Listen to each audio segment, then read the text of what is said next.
Hello, my name is Daniel Alves. I'm Gene Santana, and this is Spring 2019 RTSM team, and we're here to talk about the installation and maintenance of our restaurant simulator. So, as far as installation goes, really the main things you need are the actual project repository, which we have here on the Bitbucket repository here in Jira, and you're going to need to download Unity. The latest version is recommended.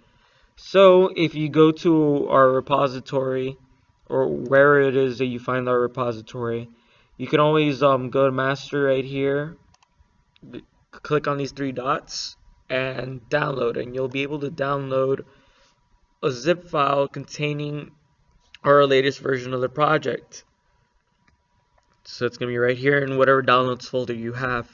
Keep that downloads folder in mind, and then you have to download Unity. So you can find this download link to Unity just by googling Unity download.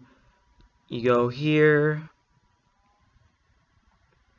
and then you just do choose your Unity plus download.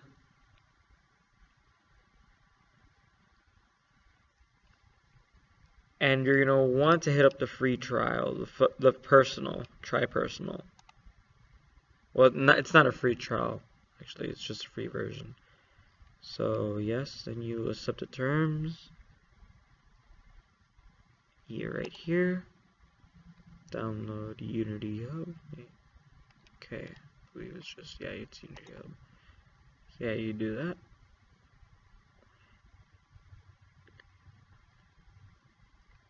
It's a bit different from what I remember.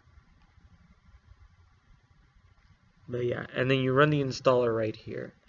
So, once you do that, and you have everything running and installed, you come over here, once you run Unity, and you're going to see that there's a list of projects, which if it's your first time installing it, you're probably going to have no projects.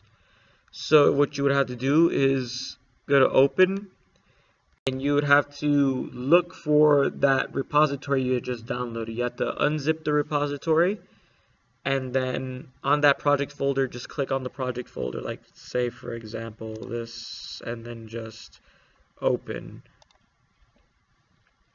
And the next time you open up Unity, you'll probably see it right here. So I'm going to open up this restaurant simulator project.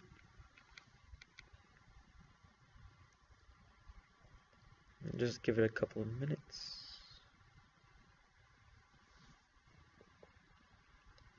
And as you can see, here is Unity. So I'm going to have Daniel here take over and explain sort of the most important things about this project in terms of code base. Alright, so the most important thing in order to actually manipulate the data is going to be the backend, and most of those files are going to be in Daniel's script. So you're going to have for the restaurant class. So this is the restaurant class, which is going to be the main parent, and then you have your three children: casual, relaxed, upscale, and fine dining. And those are all going to be for specific restaurant types. And then inside of those, you're going to have everything else connected to it, such as your menu list, your ingredients items, your results. Basically, everything's going to run through there. And where your actual object is going to be created and most of your processes are going to happen when the program actually starts, it's going to be in your restaurant script, which is right here. So you have some text boxes that was developed by Gene. And then you basically have your different restaurant objects that are going to be created and be living out throughout the whole project through here. We have, so here's menu items, and this is a class that's going to have all the information needed in order to actually create your menu items for your entrees and your drinks as well. As you can see, there's a bunch of information on top of specific calculations that are going to go into the results that are specific to each actual menu item that's going to be created in a list later on in the restaurant class.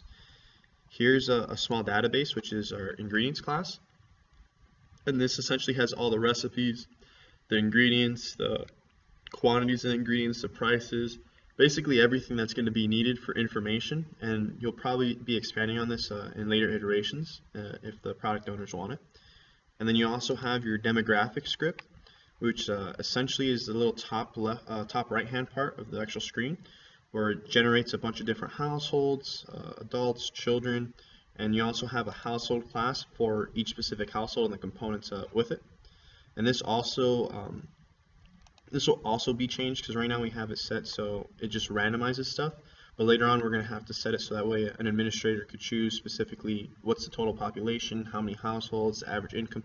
Basically everything will have to be chosen later on instead of randomly generated.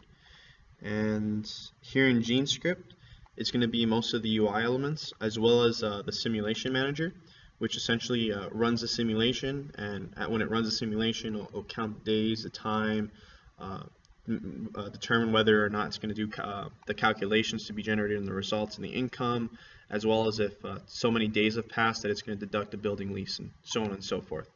And now Gene's going to finish explaining his UI elements. Alright, so let me take a look at the scene here.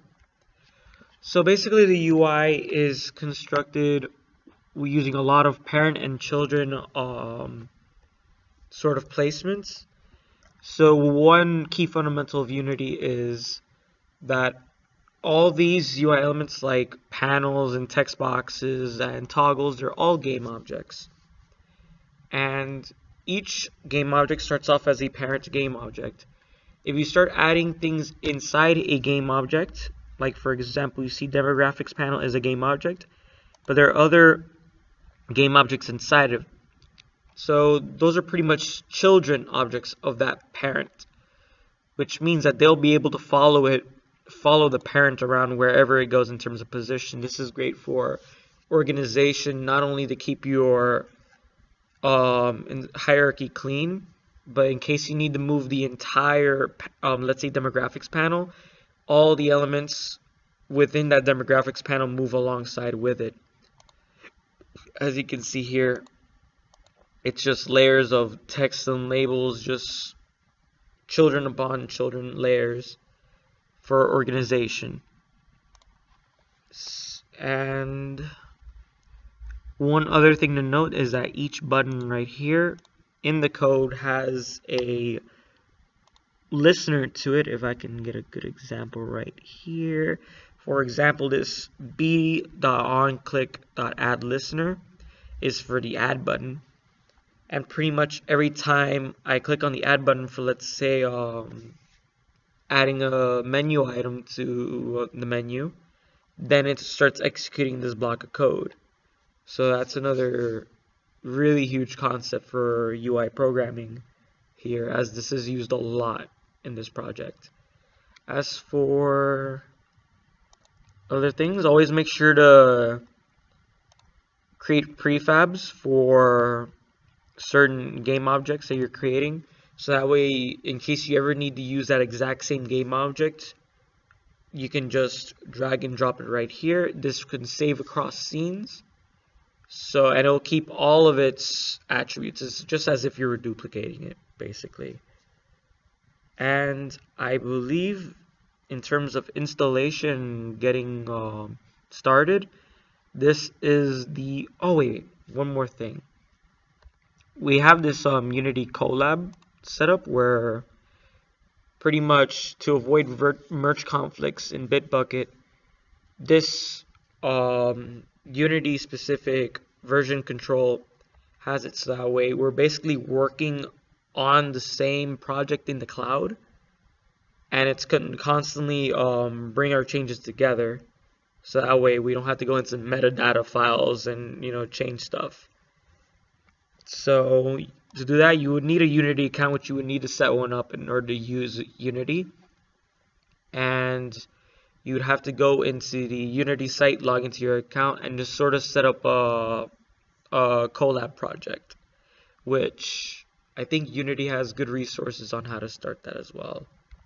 But this is very crucial for success in just working together in the project. And I believe that's pretty much all there is to it. So thank you so much for watching.